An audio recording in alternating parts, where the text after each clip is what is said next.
नमस्कार दोस्तों, मैं सतीश कथुरिया। जैसे मैंने बताया था पिछले दिनों मैंने अपनी नई जर्नी शुरू की है। हम लोग अपनी रिपोर्टिंग में आए हैं, कुछ डिफरेंट तरीके की बातों को, डिफरेंट तरीके की खबरों को आपको बताने आए। सेम उसी तरीके से आज हमारे बीच एक मुलाकात के अंदर हमारे साथ एक मुलाकात नहीं होगी, उस एक मुलाकात में कई लोगों से मुलाकात होगी और वो बहुत खास होने वाली है। दोस्तों मैं आपको बता दूं, सीए प्रोफेशन जो है वो बहुत ही अच्छा प्रोफेशन है। हम लगभग देखते हैं कि बड़े-बड़े सीएस हैं जो बहुत पैसा कमाते हैं, वो बहुत समृद्ध होते हैं, लेकिन इस सीए बनने तक की जो जर्नी है वो बहुत कठिन होती है। जब सीए कोई बनना चाहता है तो मैं आपको बता दूं, बहुत ही खास मेहमान को आज हमारे बीच बुलाया है। बिल्कुल, एक सीए हैं जिसकी उनकी जर्नी जो हम आपको आज यहाँ बताएंगे कि क्या खास है। सीए तो बहुत होते हैं, उन्होंने उन्हें क्यों बुलाया, क्या रीजन रहा कि उनके वो अपने जितने भी उनके बच्चे हैं जो भी स्टडीज कर रहे हैं, सीए बनना चाह रहे हैं, उनसे उन्होंने मुलाकात कराई। जी हाँ, हमारे बीच आज है मुकेश सिंह राजपूत, चार्टेड अकाउंटेंट है। और क्या खास बात है, आपको हम पहले बात भी कराते मिलाते भी हैं। नमस्कार मुकेश जी, जी, आपका स्वागत बहुत-बहुत है। धन्यवाद सतीश जी। और स्पेशल मैं टीवीएन 24 का और साथ में मीडिया एसआई का बहुत-बहुत धन्यवाद देना चाहता हूँ कि कम से कम आपने जैसे ही आपको पता चला कि हिसार में कोई आया है तो आप एकदम से इंस्टीट्यूट में आए और आने के बाद आपने जो इनिशिएट लिया कि यहाँ की जनता के बच्चों को बताना कि हमारे हिसार में कोई पर्सनालिटी आई है और उनकी एक स्टोरी है, तो उस स्टोरी को जब बच्चे सुनेंगे तो निस्संदेह मोटिवेट होंगे। इसलिए मैं आपका बहुत-बहुत सतीश धन्यवाद देना चाहता हूँ। माध्यम से जो स्टूडेंट मुझे सुनेंगे, जो नहीं सुन पाए हैं इंस्टीट्यूट में किसी कारणवश, जो आज सुनेंगे आपके चैनल के माध्यम से, निसंदेह उन बच्चों में एक नई ऊर्जाएं आएगी और ऊर्जा ऐसी रहेगी जो हिसार में बहुत प्रेरणादायक होगी। बिल्कुल, मैं बता दूँ मुकेश जी बिल्कुल अभी बोलना हम लोग चाहेंगे कि आप अपनी बातें ज़रूर हम तक कहें। मैं पहले बता दूँ, मुकेश जी एक ऐसी शख्सियत हैं, चार्टर्ड अकाउंटेंट है, 2010 में पास आउट हुए और चार्टर्ड अकाउंटेंट बने।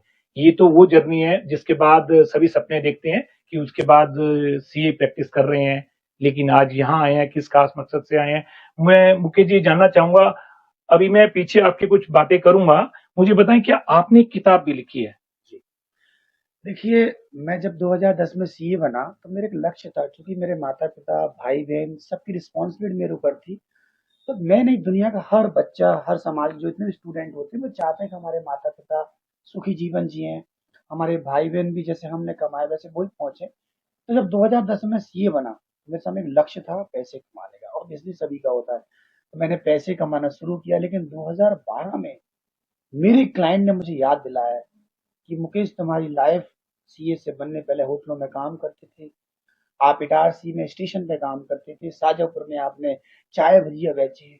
तो आपको, आपके जैसे बहुत सारे मुकेश हैं जो शिक्षा को एक बहुत बड़ा भूत मानकर यहाँ भटक रहे हैं। उनका मानना है कि एजुकेशन बहुत टफ है और ये किसी खास वर्ग का काम है, हम नहीं पढ़ सकते, तुम उनके बीच जाओ। मैं बीच में रोकूंगा मुकेश जी आपको। बिल्कुल, मुकेश जी कह रहे हैं कि उन्होंने अपनी जर्नी बतानी शुरू करी है। मैं इससे पहले आपको बता दूं, मैं मुकेश जी पहले बैकग्राउंड में लेके जाना चाहूंगा।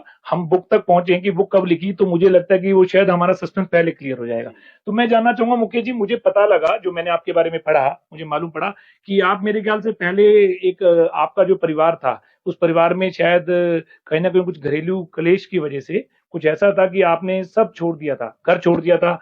पढ़ना आपको लगा था मुझे नहीं पढ़ना, पढ़ाई करने के लिए पढ़ने का आपका मन नहीं था, घर में ऐसा कुछ था, वो आप घर छोड़ के शायद चले गए थे, ऐसा कुछ था। फिर उसके बाद में मेरे ख्याल से क्या हुआ, उसके बाद मुझे आप बताइए, क्योंकि मैं चाह रहा हूँ कि पहले हम बैकग्राउंड में जाएं, फिर बुक लिखने का तो मोटिव मेरे को लगता है कि वो आ ही जाएगा। देखिए क्या होता है कि कोई भी बालक जो छोटा होता है वो घर से दूर जाना नहीं चाहता है, क्योंकि जो बालक होता है उसके लिए उसकी माता पिता उसकी बहुत बड़ी दुनिया होती है जहाँ पर वो बहुत खुशहाल रहता है।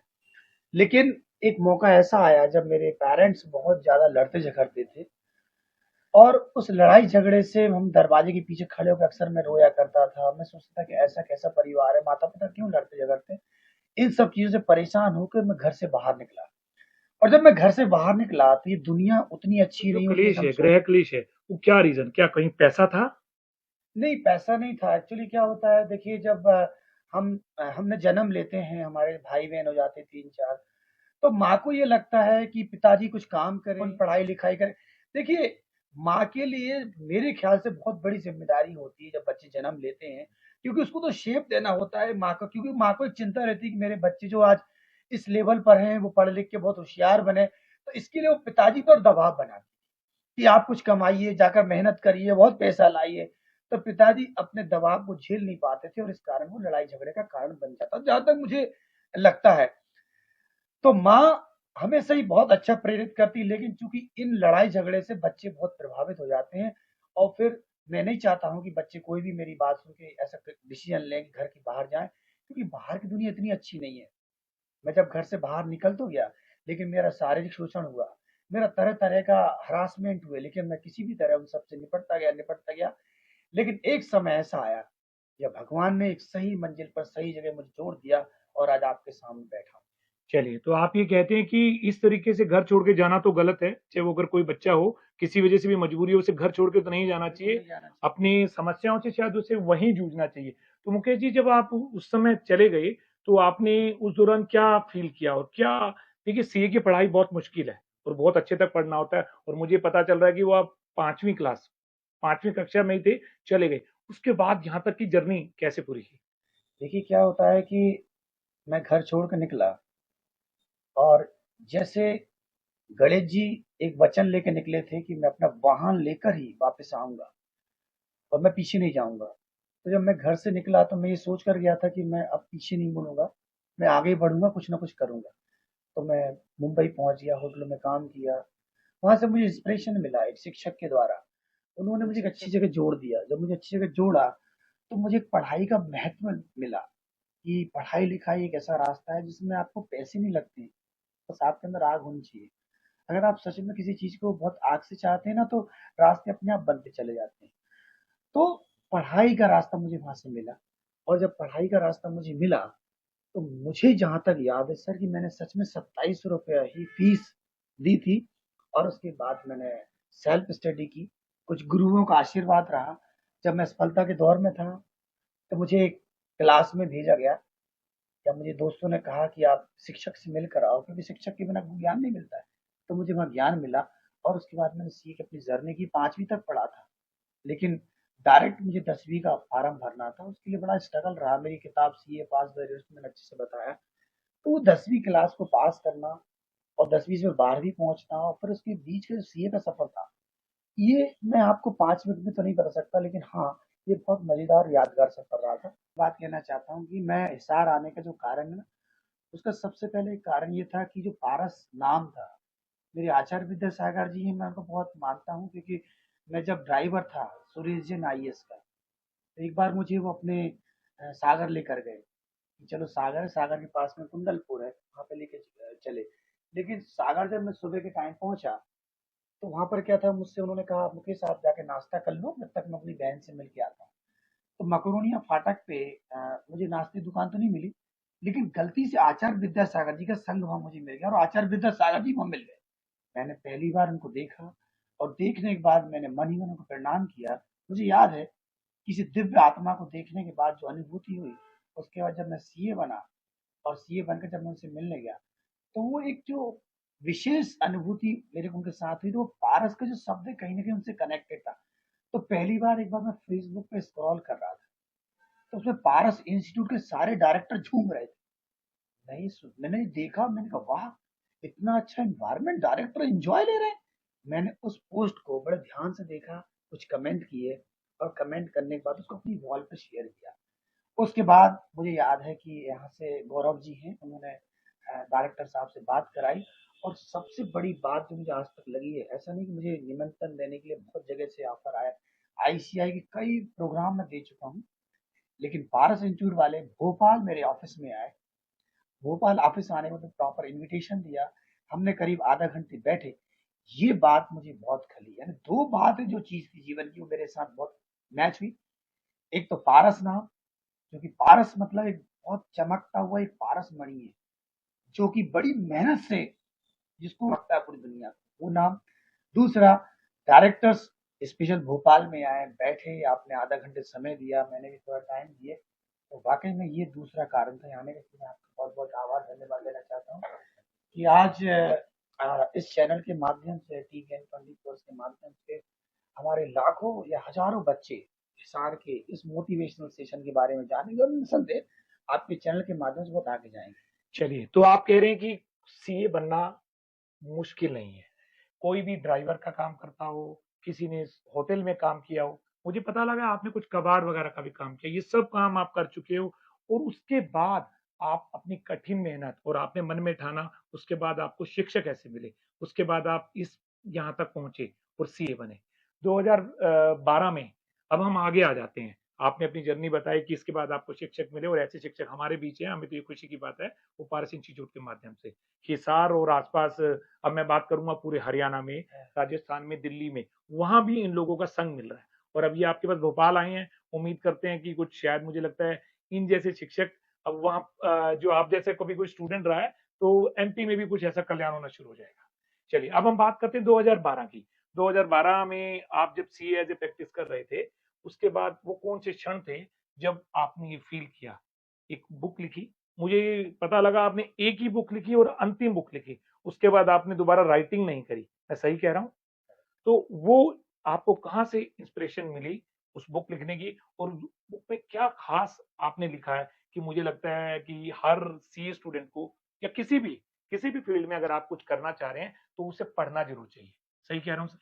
देखिए, आपके हर बात बहुत प्रोफेशनल मैनर्स में है और बड़ी सटीक बातें हैं यहाँ की सतीश जी। देखिए, क्या होता है जब इंसान अपने लक्ष्य को पा लेता है, डेस्टिनी पे पहुंच जाता है।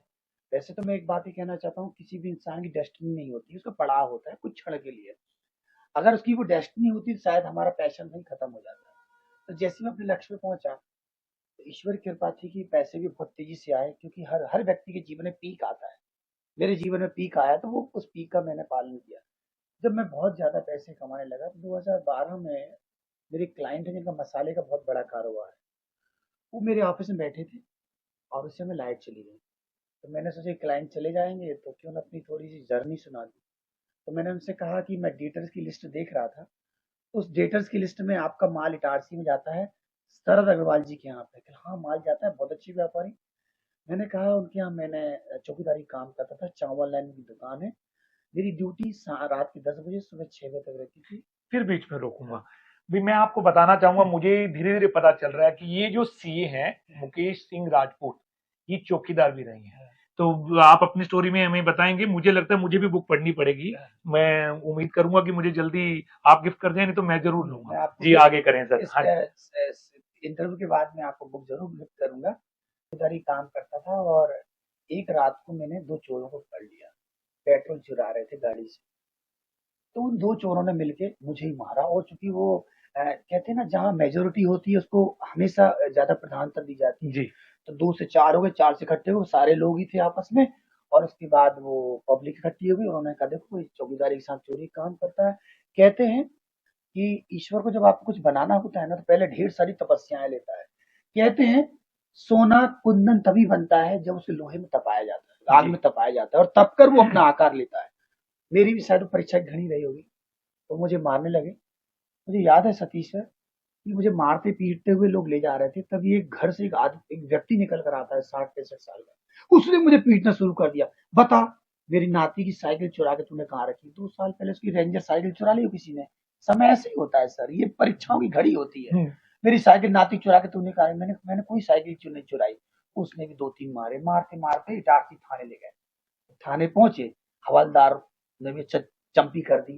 फिर उसके बाद टीआई साहब आए। टीआई साहब थोड़े पढ़े लिखे होते हैं और वो हमेशा ब्रेन का इस्तेमाल करते हैं। पढ़ाई लिखाई में यही तो फर्क है।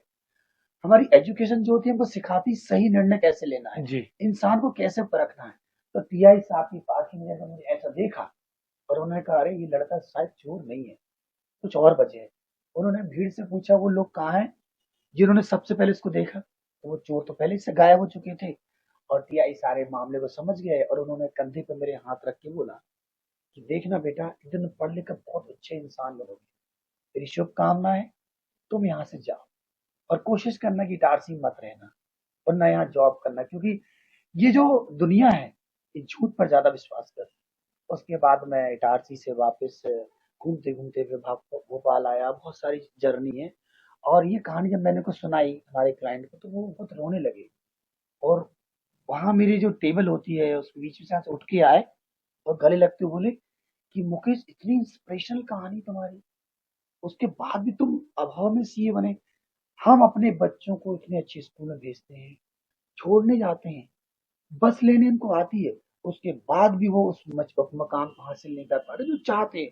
आपके पास लेस रिसोर्सेज थे, आपके पास कुछ नहीं था, बाहर निकालिए, क्योंकि आपके से अनेकों मुकेश शिक्षा को भूत मान के यहाँ भटक रहे हैं।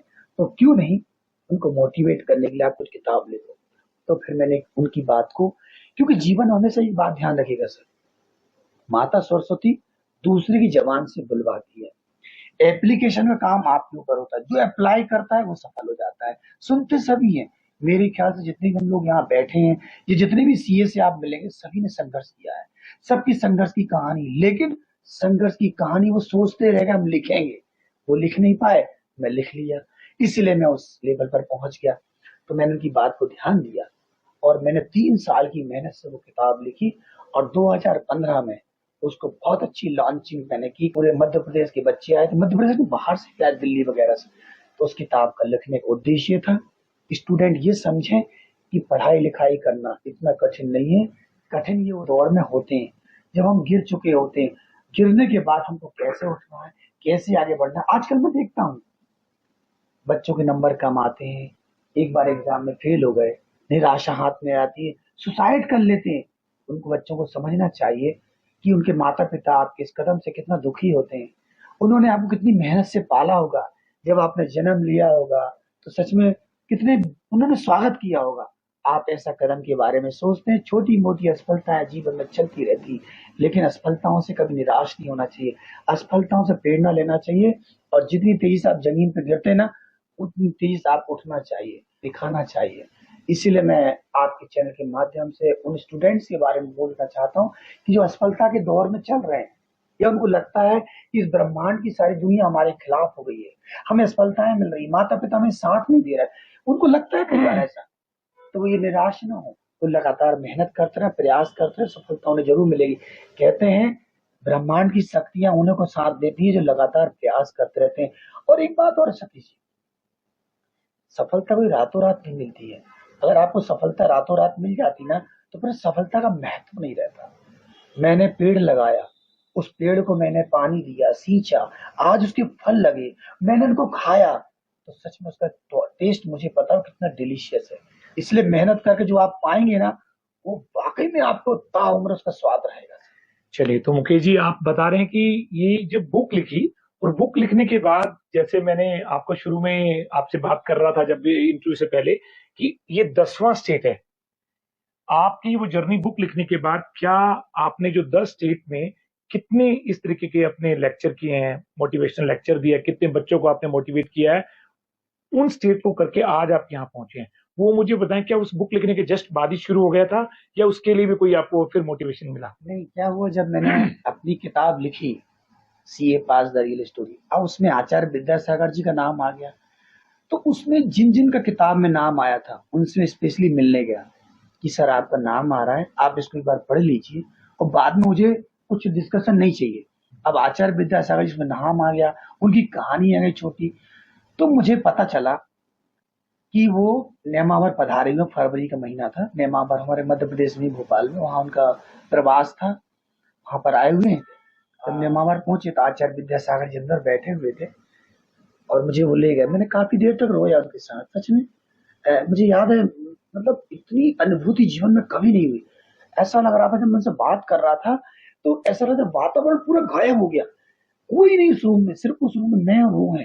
पहली बार उन्होंने मेरी तरफ ऐसे आंख से आंख मिला के देखा, बात की, और उन्होंने कहा कि मेरा आशीर्वाद है तुमको। मैंने उनसे कहा कि मैं ड्राइवर था, तब मैंने आपके मकरोनियम दर्शन किए थे, मैंने किताब लिखी, उसमें आपका नाम आया, मैं आपको भेंट करने आया हूँ। चर्चा में उन्होंने कहा कि देखो तुम्हारी इंस्पिरेशनल कहानी थी, बच्चों के बीच जाना है, उनको मोटिवेट करना है और उनको अपनी जर्नी सुनाना है, टिप्स के बारे में बताना, शेयर के बारे में बताना, ये सब चीजें बताओगे तो बच्चे मोटिवेट होंगे। मेरे ख्याल से उनकी दी हुई जो वाणी है वो मेरी ऊर्जा बन गई है। आज मैं 10 घंटे बोल सकता हूँ, ऑफिस के पूरे काम देखता हूँ, बहुत सारे काम करता हूँ, लेकिन एक बात हमें जीवन में याद रखना चाहिए कि जो आपका एग्जिस्टिंग वर्क है उसको डिस्टर्ब किए बिना आप नया वर्क करते हैं, ये ऊर्जा मुझे ऊपर वाले से मिली। इसलिए मैं आज जो स्पीकर बना, ये मेरे आचार्य विद्यासागर जी की कृपा थी, उन्होंने मेरे को यहाँ पहुंचाया, उनको, क्योंकि उन्होंने कहा तो मुझे पालन करना है। मुझे बड़ी खुशी हो रही है आप हमारे शहर में आए और पारस इंस्टीट्यूट के जितने भी डायरेक्टर्स हैं वो इस कार्य में लगे हुए हैं। आप जिस कार्य को कर कर आए हैं, तो मैं कहूंगा कि पारस इंस्टीट्यूट से सुरेंद्र सर हैं। मेरे ख्याल से सर ये जो हमारे बीच डायरेक्टर्स को मैं देख रहा हूँ, ये वो डायरेक्टर्स हैं पारस इंस्टीट्यूट ऑफ कॉमर्स के जिन्होंने अपने एक छोटे से रूम, आप जैसी कुछ इनकी स्टोरी है क्योंकि मैं इनको बहुत समय से मैं जानता हूँ, मैं भी हिसारवासी हूँ। इन्होंने एक छोटे से रूम से कोचिंग से शायद शुरू किया था और ये जो 3 लोग आप देख रहे हैं, दुष्यंत जैन जी हैं, सुरेंद्र शर्मा जी हैं और साथ में विवेक जी हैं। इन लोगों ने अपने एक छोटे से रूम से अपनी इस बच्चों को ज्ञान देना शुरू किया और आज एक इतना बड़ा बड़ वृक्ष उन्होंने तैयार कर दिया है कि जिसके नीचे पूरा भारत आने वाला है। तो मैं चाहूंगा सर कि आप यहाँ मोटिवेट लेक्चर देने आए हैं मोटिवेशन का, इनके बच्चों को मालूम पड़ा और हमारे इस चैनल के माध्यम से और बच्चे जो आज इस मोटिवेशन लेक्चर को नहीं सुन पाए वो उसमें जरूर जाएंगे। कि फाइनली आपको क्या लगता है, क्या कहना चाहेंगे, क्या संदेश देना चाहेंगे? क्योंकि मैं एक बात और कहूंगा, जनरली फेसबुक पर या किसी भी सोशल मीडिया पर इतने बड़े लेक्चर को कोई नहीं देखता, बट मैं ये उम्मीद करता हूँ शायद जिसने अगर आपकी इस बातचीत को देखना शुरू किया वो अंत तक नहीं रुकेगा। प्लीज मैं चाहूंगा आप उनको अंत में जो आपका ये इंटरव्यू देख रहे हैं उनके लिए क्या कहना चाहेंगे? देखिए, स्टूडेंट्स के लिए कहने के लिए तो बहुत कुछ है, लेकिन नटसेल में अगर आप मैं ये कहना चाहता हूँ कि परेशानियाँ सभी के जीवन में आती हैं। जब वो सफलताएँ उनको नहीं मिलती हैं या उनको लगता है कि वो निराश हैं, तो उस दौरान अपने को आपको सेल्फ मोटिवेशन की बहुत आवश्यकता है। दूसरी बात ये है, हमारे जब भी आप कोई गलत कदम उठाने जाते हैं, एक बार अपने गुरु से ज़रूर मिलें। आपके गुरु कोई भी हो सकते हैं। आप अपने जैसे हमारे डायरेक्टर साहब हैं, आप इन्हें गुरु बना सकते हैं। 29 साल का एक्सपीरियंस है पढ़ाने का। निश्चित है, कई स्टूडेंट से आपका सामना हुआ होगा, कई लोगों से आपकी बातचीत हुई। तो मैं ये चाहता हूँ कि जब भी स्टूडेंट्स आप निराश हों, तो एक बार आप अपनी जीवनी उन लोगों को उठाकर देखें जिन्होंने मेहनत करके यहाँ तक पहुँचे। दूसरी बात ये है, मुसीबत के क्षण में किताबों को अपना साथी बनाएं। जीवन में अगर कोई साथ देगा तो वो आपकी किताब है। कहते हैं आज से 5 साल बाद आप कहाँ पर होंगे, दो बातों पर निर्भर करता है दोस्तों। मैं आपसे फिर कहना चाहता हूँ, आज से 5 साल बाद आप कहाँ पर होंगे, दो बातों पर निर्भर करता है। पहली, आप कैसी किताबें पढ़ते हैं, और दूसरा, आप किन से दोस्ती रखते हैं। अगर ये दो चीज आपकी सही है तो बट वृक्ष बनने से आप कोई नहीं रोक सकते सर। और ये दो बातें आपकी निर्धारित करेंगी। इसलिए मैं आज जब मैं स्टूडेंट से रूबरू हो रहा था तो मैंने उनसे कहा था कि अगर सफल होना चाहते हैं तो सबसे पहले अच्छी दोस्ती करें, क्योंकि दोस्त अगर अच्छे होंगे तो आपको सफल होने से कोई नहीं रोक पाएगा। इसीलिए दोस्तों का चुनाव बहुत ही इंपॉर्टेंट है। सही दोस्त सही दिशा में ले जाएंगे, गलत दोस्त अब गलत जाएंगे। मैंने एक उदाहरण भी दिया था जो हमारे डायरेक्टर जी ने काफी उनको तारीफ की, हालांकि आपने पहले सुना होगा। आप किसी होटल पे जाके चाय पीते हैं, बाहर ठेले पे चाय पिएंगे तो ठेले वाला आपको 10 रुपए में चाय पिलाएगा, लेकिन वही चाय किसी रेस्टोरेंट पिएंगे तो 40 रुपए पिलाएगा। और वही चाय किसी 4 स्टार में जाके पिएंगे तो 250-300 रुपए मिलेगी। मैं अक्सर फ्लाइट से यहाँ वहाँ जाता हूँ तो एयरपोर्ट लॉन्ज में चाय पीता हूँ तो करीब 399 400 रुपए चाय पड़ती है। आपने एक बात नोटिस की, क्या चाय में कोई फर्क था? नहीं। लेकिन चाय ने जैसे जैसे अपनी जगह बदली उसकी वैल्यू बढ़ती चली। इंसान की कोई वैल्यू नहीं होती है, उसकी वैल्यू होती है वो किन के साथ उठ रहा है, बैठ रहा है, बात कर रहा है, किन से अपनी नॉलेज की शेयर कर रहा है। ये बहुत इंपॉर्टेंट है। इंसान की वैल्यू अंडरलाइन एसेट से बनती है, किसी और से उसकी वैल्यू बनती है। कहते हैं पृथ्वी से चमकता हुआ सूरज है, सूरज चमकता हुआ पृथ्वी है, और सूरज जब जब तीनों चमकते चंद्रमा पर आता है, क्योंकि एक दूसरे के सब पूरक होते हैं। इसीलिए मैं ये कहना चाहता हूँ, स्टूडेंट आप सफल होना चाहते हैं तो दोस्ती का चुनाव बहुत आपको सही दोस्त का चुनाव करना पड़ेगा। अगर दोस्ती का चुनाव सही है, आपको ऊंचाई पर वही ले जाए। चलिए, तो बिल्कुल सही बात कही, दोस्ती का चुनाव आपको सही करना होगा अगर आप सफल होना चाहते हैं सीए फील्ड में। तो मैं फिर कहूंगा उनका साथ दें जो आपको सोना बना सके। Yes, Paras institute of commerce इस कार्य को कर रहा है। ये जो डायरेक्टर्स हैं ये बहुत बड़ी जर्नी से आए हैं, चलकर बहुत दूर से चलकर आए हैं और वट वृक्ष बन गए हैं। तो अगर आपको लगता है कि अगर आप भी सीए फील्ड में काम करना चाहते हैं, सीए बनना चाहते हैं, क्योंकि बहुत ही रिजल्ट बड़ा डिफिकल्ट होता है इसका, लेकिन मुझे लगता है जो पारस इंस्टीट्यूट अपने इस फील्ड में काम कर रहा है तो आप भी ज्वाइन कर सकते हैं। और दूसरी बात मैं ये कहना चाहूंगा, सर आपसे बातें शायद और भी बहुत की जा सकती थी लेकिन हमारे पास भी टाइम लिमिट है। हम जल्दी आपका कांटेक्ट लेंगे, हम आपसे शायद भोपाल या किसी भी भारत के किसी भी हिस्से में होंगे तो हम आपसे ऑनलाइन बात करते रहेंगे और हम चाहेंगे कि हमारे हमारे चैनल के माध्यम से वो लोग आपसे ज्ञान वर्धन कर पाए। साथ में मीडिया एसआर का बहुत धन्यवाद। डियर फ्रेंड्स, आज का इंटरव्यू आपके लिए रियल वास्तविक था। मुझे उम्मीद है आप हिसार का नाम रोशन करेंगे। कहते हैं अगर स्टूडेंट हिसार का है, वैसे तो मैं आपसे एक बात कहना चाहता हूँ चलते चलते कि हरियाणा का नाम पहले से ही बहुत मशहूर है। हरियाणा हो गया, पंजाब हो गया, ये ऐसे स्टेट है जो जिन्हें रिच स्टेट कहा जाता है। लेकिन फिर भी आप यहाँ का नाम रोशन करेंगे तो हमारे राज्य का नाम रोशन होगा, राज्य का नाम रोशन होगा तो हमारे देश का नाम रोशन होगा। निश्चित है, स्टूडेंट हमारी युवा शक्ति है। कहते हैं भारत युवाओं का देश है। चलिए, बहुत बहुत आभार। नमस्कार। नमस्कार।